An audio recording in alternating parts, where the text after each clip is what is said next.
So welcome to Green Drinks. My name is Ginevra Wetmore. I am the program director here at Sustainable Woodstock. We are a nonprofit. We are founded in 2009, and we do environmental action, education, advocacy, building on Woodstock's legacy as the birthplace of the modern conservation movement. So our vision, I will read here, promotes vibrant, inclusive, thriving communities where we live sustainably now and into the future. I'm so glad that you've joined us for this month's Green Drinks. We've actually been hosting our Green Drinks in person quite a bit this summer, which has been exciting for us. But it's always good to do virtual events with a topic as broad-reaching as electric vehicles. So I'm thrilled you're able to join us. Green Drinks are social events when they're in person. Otherwise, they're educational events to connect people who have similar interests in the environment. We invite nonprofits, businesses, individuals to make short presentations that highlight sustainability and green initiatives in our area. So that's what you've come to here. We are recording the event, and it will be shared more broadly on our YouTube, as well as on local television stations. So if your camera is currently on and you do not want to risk being in any sort of recording that's shared, I would encourage you to turn your camera off. And I'm just going to make sure my camera is okay here. Yes, it is. Okay. Like I said, we are being recorded and it will be shared with a pretty wide audience. You are currently muted and you are not able to unmute yourself. So as we go along, if you have questions, please do type those in the chat box on Zoom. If you're unfamiliar with the chat box, you just want to, let's see, run your cursor over the window, and then some various icons should appear below. And if the chat one isn't there, you can click the one that says ... more. And if you click that, it should give you the option to pull up the chat box to type your questions. And I see someone already typed a question. I hope you can hear me now, BJ and Richard. So that's a Q&A. Dave will speak for 20 to 30 minutes, and then we will take your questions after that. So just feel to type them whenever they come to you. Otherwise, I will follow up with an email to all of our folks who are registered, and it will include the recording of this presentation, as well as the slide deck from Dave, which I really appreciate. And I think that pretty much takes care of it. So I'm going to go ahead and introduce you, Dave. David Roberts, is a managing consultant at VEIC with over 25 years of transportation sustainability program experience. Over the past 11 years, he has coordinated the Drive Electric Vermont program, a public-private partnership working to increase electrified transportation in Vermont. He supports programs to increase dealer awareness and consumer sales of plug-in vehicles, and has worked with utilities, government agencies, and other organizations to increase availability of charging infrastructure across the state. He is on his 4th EV and loves quiet explorations of Vermont back roads with his wife and their dog Juniper. So thank you very much for joining us, Dave, and I'm going to hand it off to you. Great. Thanks, Ginevra, for organizing this. Always great to join the Sustainable Woodstock group. I think this might be the 3rd time I've been in one of your Green Drink sessions, so really happy to be here. And so you heard just a little bit about Drive Electric Vermont. It's a public-private partnership coordinated by VEIC, where I work. It's a nonprofit. We're based in Winooski. We also operate Efficiency Vermont, for those who are familiar with the statewide, except for the city of Burlington, energy efficiency program, and doing a lot of work to get the word out about electric vehicles. We've got a website with a lot of great resources. I'll show some of those in our time this evening, but if you haven't been to the website and you have an interest in electric cars, definitely check it out. So I've got about 30 minutes worth of slides. I'll be moving fairly quickly to just try to hit some of the highlights to provide folks who maybe don't have a lot of experience with EVs, some of the sort of most commonly asked questions and some of the information that we think is really critical for anybody who's considering an EV for their next car. I look forward to questions and discussion at the end of that. And as Ginevra mentioned, she does have a PDF of the slides that she'll be sharing to everyone who signed up. So you don't need to worry about taking notes and things like that if you just want to use the slides. So a little bit, some of the key reasons we think going electric is great for your transportation needs. So saving money, you can save significantly on fuel and maintenance costs compared to gasoline vehicles with an EV, and reduce emissions, which is great from a policy perspective and for those who are concerned about sustainability. They actually are great cars to drive. If you haven't had the chance to get behind the wheel of one, I encourage you to go for a test drive, or maybe a friend who has one will take you for a ride. They really are a lot of fun to drive. They're quiet. You can listen to music, have a conversation. And for most folks in Vermont, you can charge them at home, which is very convenient. It's kind of like a cell phone experience. You just plug it in when you get home and it should be ready to go in the morning. For those who maybe are in condos or apartments, it can be more complicated. I'd be happy to discuss those situations in more detail in the Q&A. But there are some state funding programs that can help people in that situation to get charging installed. So I mentioned reducing emissions. Transportation is one of the largest sources of greenhouse gas emissions in Vermont. It's about 36% of the total. It's just about tied with residential commercial energy use as of the most recent greenhouse gas inventory for 2020. And of course, 2020 was the year that we had a lot of COVID situation, so much less driving. That has since rebounded some. So probably when we start seeing state greenhouse gas inventories for 2021 and later years, we'll see transportation notching up at least a little bit, but it is one of the largest sources. And most of our transportation emissions in Vermont come from light duty vehicles, passenger cars and trucks that, are the day-to-day drivers that we all use. Electric vehicles are not the panacea to all of our transportation emission concerns. So reducing vehicle travel, walking, bicycling, using public transportation are the best ways to reduce transportation emissions. But in a rural state like Vermont, many people are challenged to access those options. So EVs do have a significant reduction in emissions, even considering the battery manufacturing and upstream emissions of where electricity is coming from. So this is a chart from a study done by the International Council for Clean Transportation, which is saying basically the average all-electric vehicle can reduce emissions in the average sort of US state in terms of the electric generation sources by 60 to 70%. And if you're powering that EV with 100% renewable energy, that can get you to an 80% reduction compared to a gasoline vehicle. So very significant reduction, but always need to keep in mind some of the other transportation options that are really critical to reducing those emissions. So two basic types of plug-in electric vehicles. So we've got your all-electric vehicles powered solely by the battery. Earlier EVs 10 years ago, maybe some of them only got about 70 miles of official range, but these days there are some models that have over 400 miles of range on a single charge of the battery. When the battery is depleted, you have to plug it in somewhere to get it charged up again. The other option is a plug-in hybrid, which typically has a smaller battery, so a lower electric range, anywhere from 15 to 80 miles on the battery, but then it still has a gasoline engine that can go 300 miles or more. So for folks who are maybe on the fence about getting an all-electric vehicle or concerned about long distance travel and where they can charge, plug-in hybrid oftentimes is a convenient option. And a lot of people who start with plug-in hybrids eventually go to an all-electric as they kind of figure out what works best for them.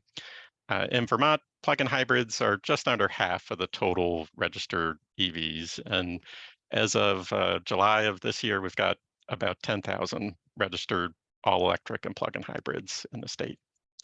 Some of the more popular models shown here tend to be some of the more affordable options. So on the left are some of the most popular all-electric. models. The Chevrolet Bolt starts at about $27,000, gets 260 miles of official range on a charge, although less in winter, and I'll talk a little more about that in a few slides. The Tesla Model 3, which has an option for all-wheel drive. The Nissan Leaf has been around for quite a while. It's another one of the more affordable options. On the right, we've got some of the plug-in hybrid options. So the Toyota Prius Prime has a 39-mile electric range and then 550 miles if you're combining a full battery with a full tank of gas. So that's sort of the second number there is the total range, including the gasoline. And also on here are just some miles per gallon equivalent efficiency numbers. So this is basically if you convert the amount of energy in a gallon of gasoline to electrical equivalent, this is where you end up in terms of the efficiency of these vehicles. So obviously much more efficient than basically any internal combustion engine vehicle when you see 80 miles per gallon to over 130 miles per gallon equivalent. Hyundai Tucson plug-in hybrid. This is an all-wheel drive option. Toyota RAV4 Prime, also all-wheel drive. We know a lot of Vermonters are looking for all-wheel drive when they're shopping for vehicles. So there certainly are more options today than there have been in prior years to have different types, different shapes, drivetrains, all-wheel drive, all of that stuff. And here are a couple other of the more recent models. All of these offer all-wheel drives, either standard or optional feature on the vehicles. And you can see, a lot of these vehicles well over 200 miles, over 300 miles in some cases. So, a lot more to choose from. We've got a great resource on the Drive Electric Vermont website. It's under, we call it the vehicle comparison tool, and it basically shows all the EVs that are currently available for sale in the state of Vermont. You can filter for all electric or plug-in hybrid, filter if you want all-wheel drive as standard or an optional feature, some of the other things. So it just gives you sort of a quick way to look and see, which models might work for you, and get some basic price information. And then there are links off to the manufacturer websites so you can learn more about those particular models and where they might be available in Vermont. We've also got some other electric options happening in the state, just worth mentioning in passing. There are electric buses, school and transit buses operating in the state already, and anticipate many more in the coming years. Starting to see some commercial fleet vehicles like cargo vans and pickup trucks. We've got CarShare Vermont in the Burlington area offering a number of EVs in their fleet. Electric lawn care equipment options, and actually know probably most folks joining this call in the Woodstock area are Green Mountain Power customers, and GMP does have some incentives for electric lawn care equipment you could check out if you're interested. There are electric bicycles that are a great fit for a lot of things, including electric cargo bikes that can really carry quite a bit if you're going to the store or carrying kids and things like that. And there is a state e-bike incentive program as well as utility e-bike incentives. The state program funding is nearly depleted, so if you're interested in taking advantage of that, I encourage you to go to the Drive Electric Vermont website under the state incentives and get your application in as soon as possible. And there are also electric motorcycles out there. So lots of electric options, even electric snowmobiles. They didn't make the cut for this slide, but starting to see snowmobiles and utility vehicles going electric. So I mentioned you won't see the official automaker range estimates in really cold winter conditions. And we typically advise folks that the worst case scenario you would see in Vermont is about half of the official range estimate. And that's like a night where it's maybe 20 below Fahrenheit. The vehicle's outside, you don't have a garage, and you're going out in the morning and it's sort of a cold start. You might see half of that automaker estimate. It can vary depending on the vehicle. Some vehicles are not as impacted. There are different battery chemistries that automakers use, so sometimes those chemistries have a little more resilience in cold temperatures.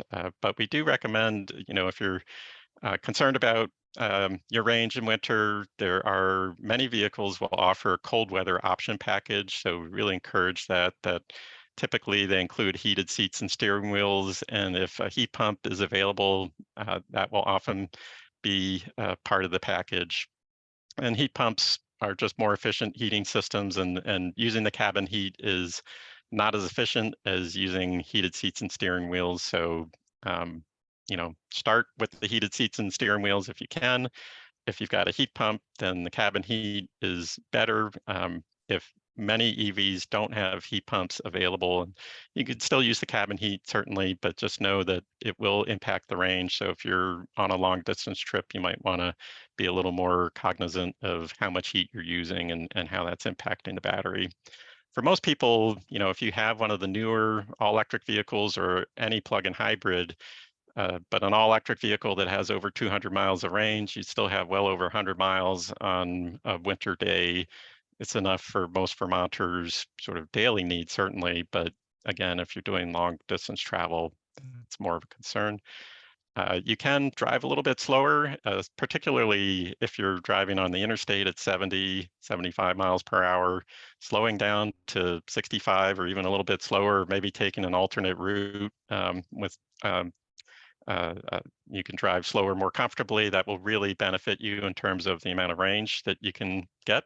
Just reduced aerodynamic drag on the vehicle creates a real benefit.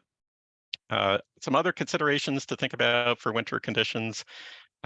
Many vehicles will have slower fast charging in winter. So I'll talk a little more about fast charging in a few, but basically some vehicles, the batteries, when they're cold, they can't accept a charge as quickly, so that can slow down your fast charging. Some manufacturers are starting to preheat or precondition the battery packs when the vehicle knows you're navigating to a fast charger. So if you're doing longer distance travel regularly in winter, you might look for a vehicle that offers that. And hopefully in the next 5 or so years, we'll start seeing some new battery technologies that won't be as impacted by the cold weather as the lithium ion cells that most automakers currently use.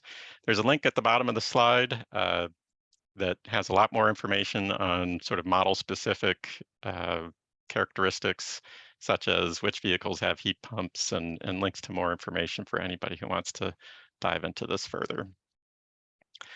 So we've got, I mentioned some of the cost savings potential. So this is just a slide comparing average monthly transportation energy costs for someone in Vermont on gasoline, which is this sort of upper chart here, upper line, versus the average Vermont electric rate, which is the green line. And Vermont electric rates, they do tend to go up somewhat over time. There are some inflationary pressures, but they're much more stable. They're regulated, so they're much more stable than gasoline prices, which are not regulated and subject to whatever market conditions are going on. So we know, there was a dip in gasoline prices during COVID when people weren't driving, but since then prices have gone back up to sort of pre-COVID and beyond. And someone driving an electric vehicle versus the gasoline prices that we see in Vermont would have saved about $2,800 over the last 5 years. And those savings could have been significantly higher if they were on an off-peak EV rate, which many Vermont utilities, including Green Mountain Power, offer EV rates. In terms of a dollar equivalent per gallon of gasoline, we tend to say it's around $1.50 a gallon equivalent for traveling in an EV. It's currently on the average Vermont electric rate, it's about $1.60 a gallon. But if you're on an off-peak rate, like what GMP offers, is closer to $1.10 a gallon gasoline, going off some of the sort of average efficiency numbers that are applicable to Vermonters. And in addition to those fuel savings, you can save quite a bit on maintenance. So, even factoring in some of the depreciation that happens with EVs, Consumer Reports has looked into this and found that total cost of ownership savings for most EVs is $6,000 to $10,000 over the life of the vehicle, and that's before factoring in a number of the incentives available to Vermonters that I'll talk more about. So looking at charging, most people charge at home overnight. That's the most convenient lowest cost place to do it. A number of Vermont workplaces are getting charging installed, and there is a state program to support that right now. So if your workplace has been thinking about putting in charging, but the cost has been a barrier, definitely check out that state program, vermontevchargers.com. And then there's public charging, which is something that most EV drivers don't use all the time, but if you're on a long distance trip, or away from home, or maybe there's a power outage, you're going to be relying on that public charging. And so it's important for there to be a robust availability and reliability of that public charging infrastructure. And when we talk about charging, there's 3 different levels of charging. So level 1 charging just plugs into a standard home outlet. Most EVs will come with a charger that looks like this one. And you'll get about 5 miles of range per hour of charging. So it's pretty slow. It can be a good fit for plug-in hybrid owners because that'll still give you a full charge overnight for pretty much any plug-in hybrid. If you have an all-electric vehicle and you're driving maybe 40 miles or less a day, you can get by with level 1 charging in most instances, but certainly more convenient to step up to a level 2 charger, which is 240 volts, like an electric clothes dryer type of circuit. And that will give you 10 to 20 miles of range per hour charging, a little bit more in some circumstances. This is sort of more like a very basic home charger that you might see. And the level 2 here on the right middle is more like a public charger. And this one can charge 2 vehicles at once and accept payments, and it's just a much more robust system for public charging. On the right, we've got DC fast charging. This is a much higher powered, much more expensive to install, so not something a typical workplace or employer would want to be taking on. It'll provide up to 1,000 miles of range per hour of charging. So, much more convenient if you're just trying to make a quick stop. Most EVs, they'll say it'll give you an 80% charge in about 30 minutes, depending on your EV and the charger. On the bottom of the slide, we've got some information on some of the different plug types that are out there. So most automakers historically have been using this, it's called a J1772 connector. It's a Society of Automotive Engineers standard. And then Tesla has had their own plug connector, which is now called the North American Charging Standard, or NACS. And a number of automakers are looking at how to access more reliable public charging and realizing that Tesla has really got quite a lead in that regard. And they have announced that they'll be switching to that Tesla charging plug with their 2025 vehicles. So Ford, General Motors, Nissan, Honda, Acura, Volvo, all of them have announced that they'll be transitioning to this NACS standard in 2025. In the meantime, they will be making adapters more widely available, so I wouldn't worry too much about it because of the coming advent of adapters, but want to make sure people are aware that this change is happening and it might impact you if you're driving an EV already or looking to get one. And just to kind of provide a more graphic depiction of the different charging times, level 1, much slower for sort of a typical, this is 60 kilowatt hours, so this would be like a Chevrolet Bolt battery, which provides sort of typical range of about 250 miles. So a long time on level 1, still, overnight on level 2. And then for fast charging, you can have different fast charging power depending on the equipment. And if your vehicle can accept that power, you can really get a much faster charge as shown here. So down to 10 minutes. And this, only a few vehicles are capable of accepting that highest DC fast charging power right now. So the Kia and Hyundai EVs in particular are sort of known for being able to accept that really fast charging power. But we'll see more of that in the future. Vermont does have pretty good availability of public charging. This is a map from a website called plugshare.com. PlugShare is a great resource for EV drivers to to learn about where charging is available. The orange locations are fast chargers, green are level 2. There's also a smartphone app that I highly recommend. This is the Tesla supercharger network. I mentioned, with Tesla making deals with some of the other automakers, this network will be opening up for a number of other drivers over the next 2 years. So, but if you're looking to buy an EV tomorrow and you want to do a lot of long distance traveling, there's really no denying the great convenience that Tesla owners enjoy with accessing this network. There are plans for the state of Vermont to fund a number of additional fast chargers across the state. There are 17 locations currently under contract, as shown here. Some of these are getting built out. I know Ludlow is in place, although may have been impacted a bit by recent flooding, unfortunately. But this, hopefully, all of these will be in the ground in the next year or so. And in addition to those, the state has designated a number of corridors as federally supported alternative fuel corridors, and those are shown on this map. It's basically all of the interstates and Route 7 south of Burlington, Route 2 east of Montpelier, and Route 9 across southern Vermont.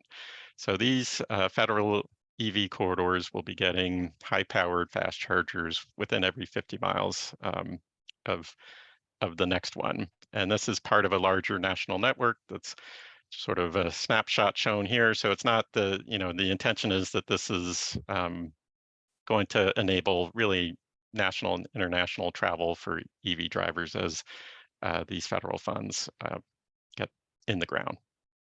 In terms of paying for public charging, it is more expensive typically to use public charging than to charge at home. There's no standard pricing. It's set by the host location or operator. It's usually around 20 cents per kilowatt hour or about $1 an hour for level 2 charging. So that's a little bit more than what you'd be paying for home charging for level 2. But fast charging can be significantly more expensive.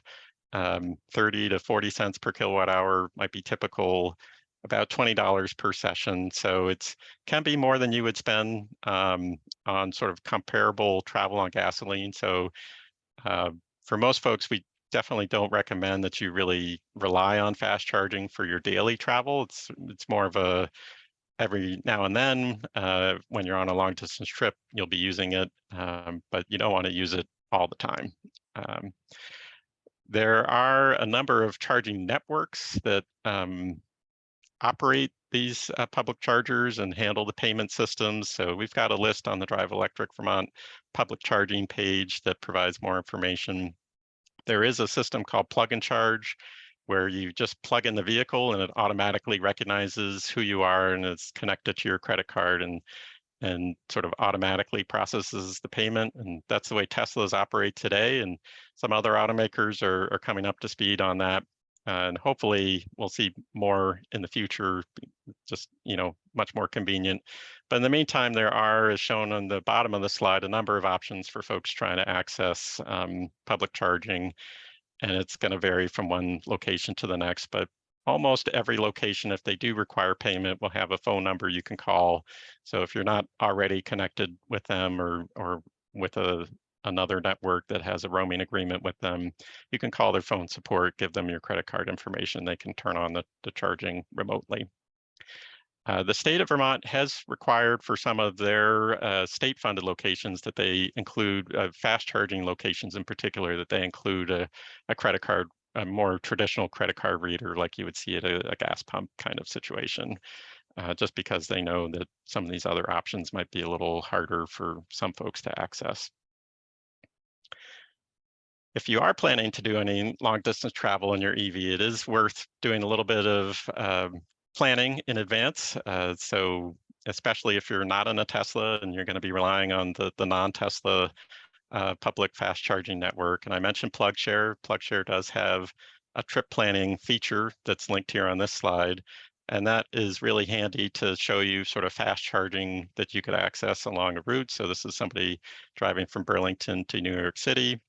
It's filtered to just show some of the higher powered fast chargers along that route. And it's as you click on these locations, you can look and see maybe there's an announcement or an issue. So in this instance, this a couple of years ago, Electrify America was saying there was a problem at this location with one of the fast charging plugs. So you'd want to know that and have a plan B before setting out on your trip. So PlugShare is really handy for folks looking to do a long distance trip. So on the incentive side, we know that the upfront cost of EVs can be a little bit higher than, well, the upfront cost for any new vehicle these days is actually the prices have really gone up. If you haven't shopped for a vehicle in a couple of years, you'll be unpleasantly surprised. I think it's safe to say. But EVs do tend to have a little bit more of an upfront premium cost compared to gasoline vehicles because of the expense of the batteries and other components. So incentives are a key way that the federal government, state, and electric utility are all sort of working to be able to stack incentives to make them more affordable. There's a federal tax credit. It's up to $7,500 for new vehicles or up to $4,000 for used vehicles. It is a tax credit, so it's something you have to claim on your income taxes unless you're leasing the vehicle, in which case the leasing company technically owns the vehicle and can pass through that credit as part of a lease deal. There is a provision in the Inflation Reduction Act that will be effective starting in January of 2024 that will allow dealers to pass through that federal tax credit at the point of sale. So we're really excited about that. It should make this a lot more accessible for folks, including those who maybe don't have a huge tax liability. Because right now, if you don't have a tax liability when you do your income tax return, you may not see the full benefit of this credit. It's not a refundable credit. And it does not carry over into future years. So there are some income eligibility requirements. We've got a lot more information on the Drive Electric website linked below. The state offers incentives. It's actually need to update this slide. I see it's up to $5,000 now as of July. And for a new EV, new all-electric or plug-in hybrid EV, there's also a used EV incentive program called Mileage Smart that offers 25% of the purchase price up to $5,000. And there's also the Replace Your Ride incentive that offers up to $5,000 if you have a 10-year-old or older car, gasoline car that you scrap as part of the deal. So, and I'll talk a little bit more about Replace Your Ride because there are some interesting elements about additional elements to that beyond just electric vehicles. And then most electric utilities in Vermont do offer pretty significant incentives. Green Mountain Power in the Woodstock area is over $2,000 for an all-electric vehicle, a little bit higher incentive if you're lower income, and a little bit lower if you're looking at a plug-in hybrid or used EV option. So I mentioned Replace Your Ride. It's $2,500 to $5,000, depending on your income. If you're scrapping an older vehicle, it can stack with a new EV purchase at a participating dealer, a used EV with the Mileage Smart program at a participating dealer, or there's a third option where you can just scrap the vehicle and not get a car. You get a prepaid clean mobility debit card that can be used to purchase a bike, an electric bike, to go toward your car share member fees, to use public transit. So there are a number of participating retailers or providers that have signed up to support that clean mobility Replace Your Ride program, and there's more information on it on the Drive Electric site. Also wanted to mention for anyone who maybe has a flood damaged vehicle from recent flooding or know somebody who does, you can let them know that there is an additional $1,000 incentive for somebody getting a new electric vehicle. If you're looking at a used EV, instead of the 25% up to $5,000, it's just an automatic $5,000.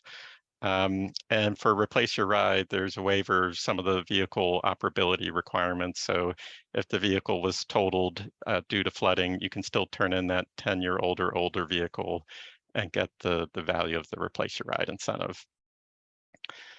So what these all sort of stack up to is, bringing the price of a new or used EV down considerably. So This is a table showing for a new Chevrolet Bolt for someone who's eligible for sort of the standard incentive amounts.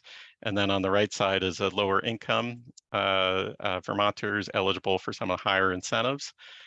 So adding all these up, including the replace your ride incentive, if somebody was eligible for that, you could be looking at a brand new Chevrolet Bolt as low as about $12,000 for the standard incentive, or about $6,000 for the lower income enhanced incentives. That does reflect this tax credit amount that particularly a lower income person may have some real challenges accessing a full $7,500 federal tax credit. On the used side, there are some deals out there. Can be a little bit hard to find used EVs though. A lot of dealers have very limited supply, but they are out there. And there is now the federal tax credit available. The Mileage Smart program is only open to some of the lower income Vermonters. But theoretically, you could basically get a used EV for nothing if you can find a reasonable deal on a used EV in those lower income groups. We've got a tool that can help people make sense of all these incentives called the Incentive Calculator on the Drive Electric Vermont website. And I just want to bring that up quickly here to give folks. So if you're on the driveelectricvt.com homepage, you can go under incentives. There's a link here to the incentive calculator. And once you're on this page, you can tell this tool your utility. So I'll say Green Mountain Power. I'm looking at a new all-electric vehicle. I'm looking at a Chevrolet. I am married, filing jointly. Maybe my income is 75 to 90,000. And so this will give you an estimate of your utility incentive, the state incentive that would apply, and the federal tax credit that might be available. So not every vehicle is eligible for all of these incentives. There are price caps, and on the federal side, there are some manufacturing requirements that are out there. So I see in the chat, somebody is saying federal tax credits only apply to North American made vehicles. That's correct for a purchase. If you're leasing an EV, the leasing company can qualify under the commercial clean vehicle tax credit, which doesn't require the North American production. So you see Nissan, Kia, Hyundai, and Subaru, perhaps other automakers, are now starting to offer passing through a very significant lease incentive that really reflects the value of that credit. So if your appetite is whetted and you're interested in learning more about EVs and maybe getting behind the wheel of one, there are several events coming up in Vermont or nearby that are part of National Drive Electric Week. So those are shown here. Call out the Upper Valley EV Expo in Lebanon. There's a lot of Vermonters that will head to that. They usually sort of do it in Vermont one year and New Hampshire the other year. So that's a great event. Usually a lot of local EV drivers who can share their experience with different models. So encourage folks to attend one of those events if you're interested in learning more. So I'm ready for some Q&A here. So I look forward, I see there's some in the chat. So Ginevra, I'll look forward to you helping guide us through this. Thanks so much, Dave. Is that your dog? Yes. So cute. Yeah, thank you so much. I learned, seems every time we have a presentation from you, there are always a lot of updates to cover actually, which is great. So there's always a lot to learn. And I know folks have been posting in the chat here with questions, so please feel free to continue doing that. And I'll just get us started by reading those off to you if that sounds good. Great. Are there any EVs that offer good ground clearance? There are. EVs do tend to have less ground clearance than most gasoline vehicles because of the improved aerodynamics. So they're not, they're made for sort of California conditions, if you will. But there are some that have a little bit more, and there are, I've got the list here of This is the vehicle comparison tool. I said I wanted to look at vehicles that have standard all-wheel drive. And so, we've got the Jeep Wrangler plug-in hybrid, Jeep Grand Cherokee, Hyundai Tucson, so you've got the Ford F-150 Lightning. They do tend to cost a little bit more, but there are some options that are a little more affordable. And if you're thinking about a lease that can roll in some of the incentives, it can be more attractive. So, definitely if you're on a gravel road or have subject to mud season conditions in Vermont, you definitely want to pay attention to the ground clearance. But there are some options out there that should work for at least most folks in Vermont. So you recommend people go on this comparison tool and then do the all-wheel drive cars to take a look? Yep. Thank you. You did reference this, but I'm going to ask it again to make sure I understood. So the question is, the federal tax credits only apply to North American made vehicles, right? How about the state and or utility credits? Yes. So the federal tax credits only apply to North American made vehicles if you're purchasing it. There are no domestic or North American production requirements for state or utility credits, but there are some price cap requirements. So for the state incentives, the base MSRP manufacturer's suggested retail price needs to be $50,000 or less to be eligible for a state of Vermont incentive. And then some utilities do have price caps on the purchase price of the vehicle. You need to check with the utility directly to confirm any details there, but it's more than the state incentive 50,000 cap in every circumstance that I can think of right now. The little bit of a workaround for the federal tax credit issue for North American production is what I mentioned with leasing. So technically, a leasing company can qualify as a commercial entity, so they can get the commercial clean vehicle tax credit, which doesn't have the North American production requirement, which allows them to claim that credit themselves as a leasing entity, and then they can optionally pass through some or all the value of that to the leasee, the customer. So they're not required to do that. So there are still EV lease deals that may not be passing through that tax credit, but it does open up to a wider range of vehicles outside North American production.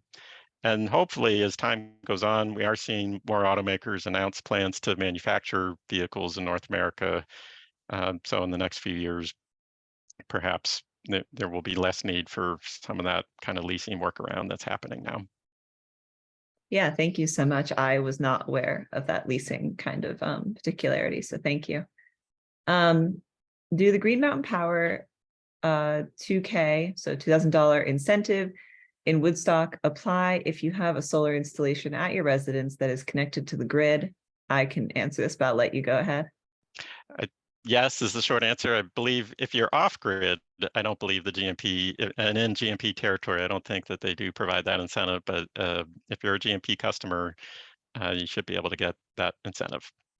Yeah, I can answer it so well because I am off grid. So anyone who lives off grid, you cannot get Green Mountain Power incentives. But as long as you're connected to the grid and paying Green Mountain Power some sort of money or have electricity from them, you're fine. The next question. For battery longevity, I hear that when using a fast charger, it is best to charge to only 80%. And when using an AC charger, it is best to do the same unless 100% is needed to start on a long trip. Is that true? If so, is it important? It's generally true. So, the fast charging, once you get over an 80% state of charge on a fast charger, the fast charging will really slow down. They call it tapering. So you'll kind of be charging at a high power, and then as you hit 80%, that power will decrease, and that's to protect the battery. Things can get hot, and heat is the enemy of long-term battery health. So to avoid a lot of heat buildup, they start tapering the charge.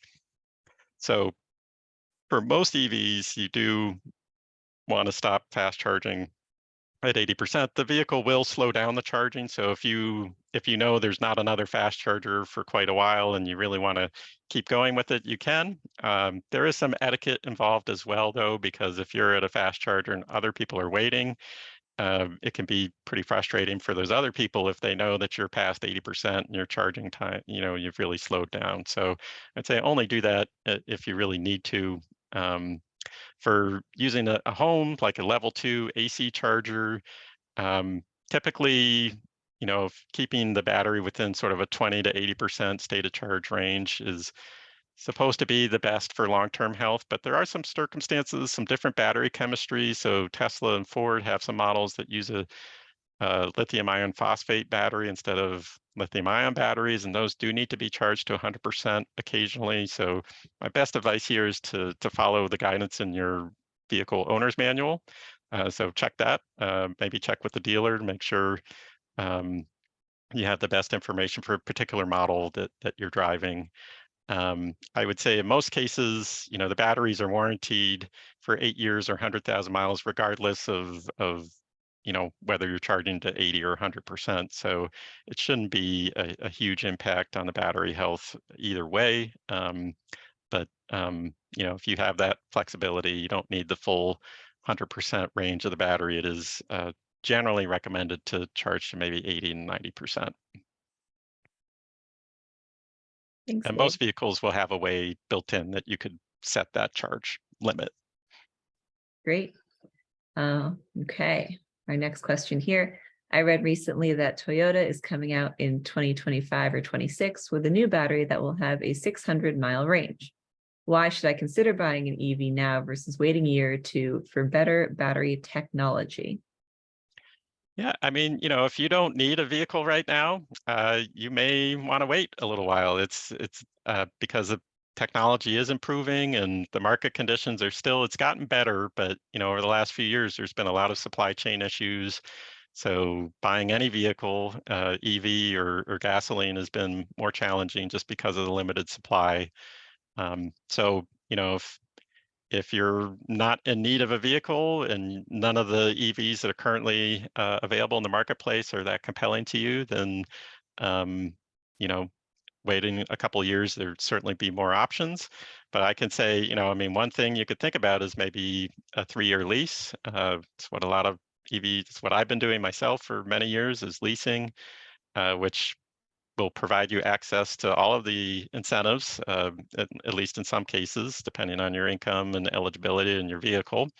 And you can turn that vehicle in after a couple of years, get a new one. That off-lease vehicle then goes into the used market, which is helpful to sort of seed more availability of affordable EVs. So it's really, sort of personal preference question. I think there are some good reasons to get an EV now in terms of reducing emissions and cost, but certainly if your current vehicle is working for you, there will be more options in the next few years. There will be, the federal tax credit should be around through at least 2032. The state incentives they're a little more uncertain. There's not a dedicated source of funding for those, so it's entirely possible that there may not be a state incentive program in a couple of years, depending on whether funding is available. The utility incentives, those are year to year. Hopefully those will still be around, but can't guarantee that. That was my follow-up question. Thanks, Dave. Are the Kia, Hyundai, Toyota RAV4 plug-in hybrids eligible for federal tax credits? And that's a plug-in hybrid. Right. So the short answer is the current ones that are out there, they're all manufactured outside of North America. We have a fact sheet that's linked at the bottom of the Drive Electric Vermont Any page. It's sort of in the bottom navigation footer.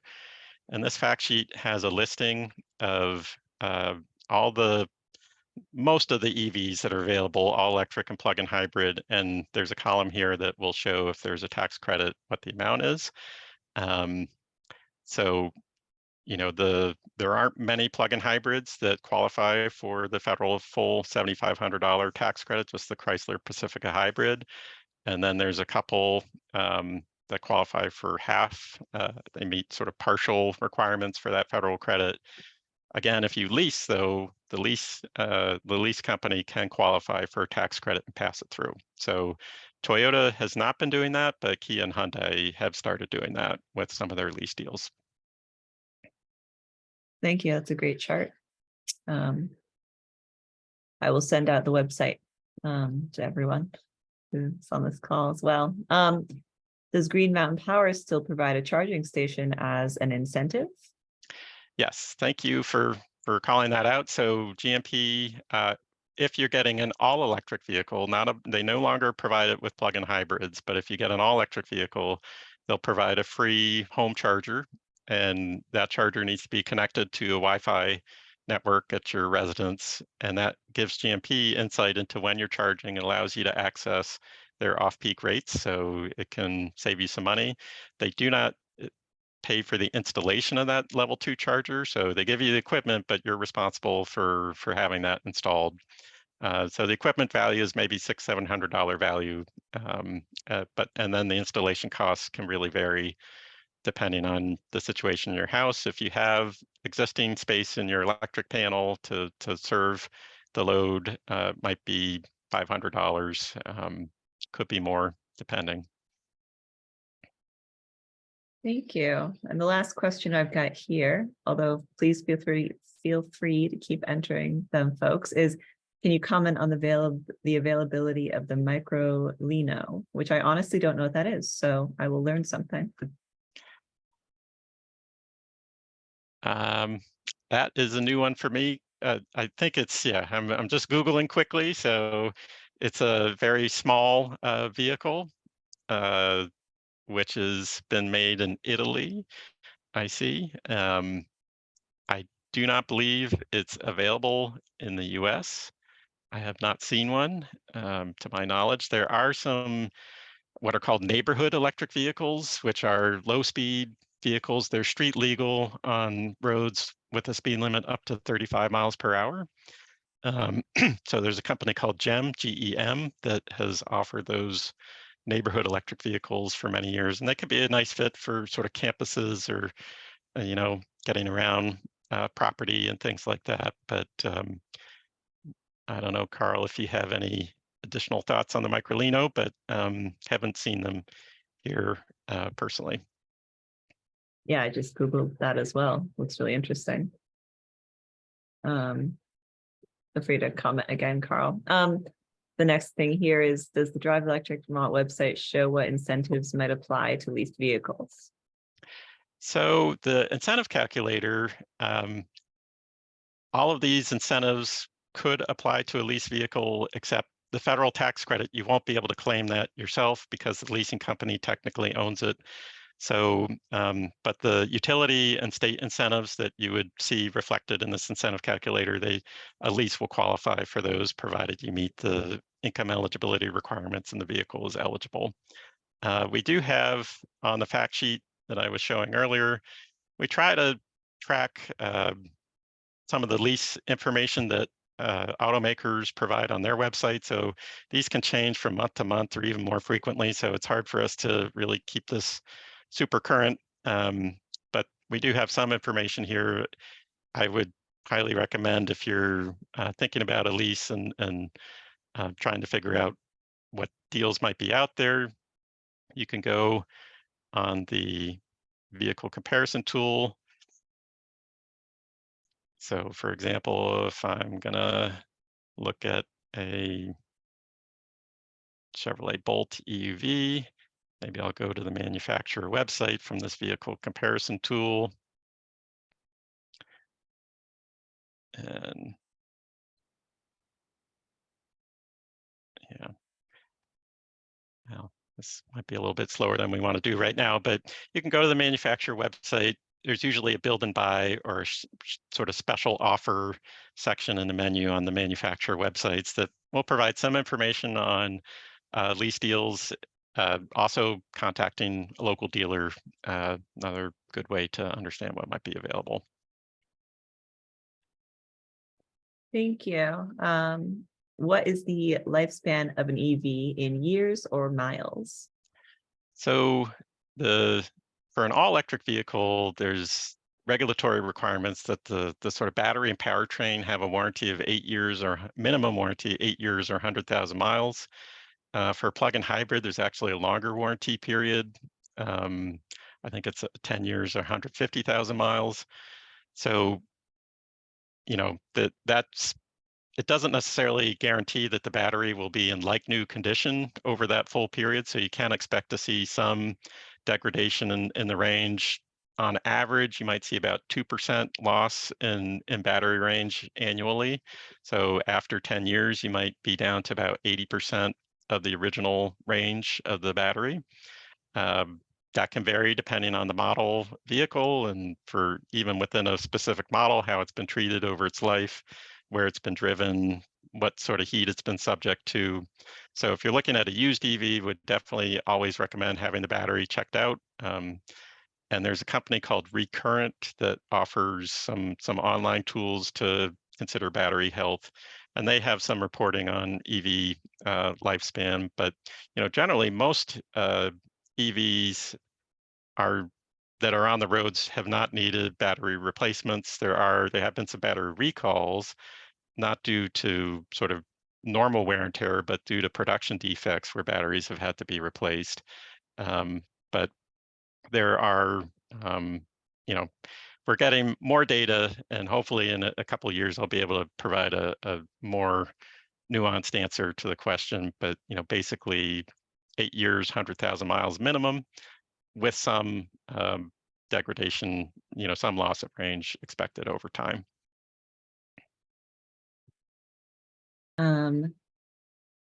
Thank you. And I'm seeing here, Chris is asking, it may not exist since manufacturers are just entering this field, but is there a source for reliability rating, repairs, etc.? Yep. So Consumer Reports does some great work with EVs, so they are included in their ratings. So might be worth a couple of bucks, or sometimes libraries might be able to provide access to Consumer Reports if that's a stretch. So definitely recommend them as a great resource for all manner of things related to vehicle purchasing. The Recurrent source that I mentioned has some information on battery health for different model vehicles, so might be another source worth checking out. Okay, thanks so much. That was our last question, and we are just about at 6:30, so that works out really well. Thank you very much, Dave, for joining us and answering all of our questions. I'll send out this recording to everyone who registered, and I'll send out a link to the website. And I think that's all I can think of now. All right, thanks everybody. Thanks Ginevra for organizing, and thanks for the questions. And you can always contact us if you have future questions. There's contact information here. All right, thanks so much, Dave. Have a good evening, everyone. Bye.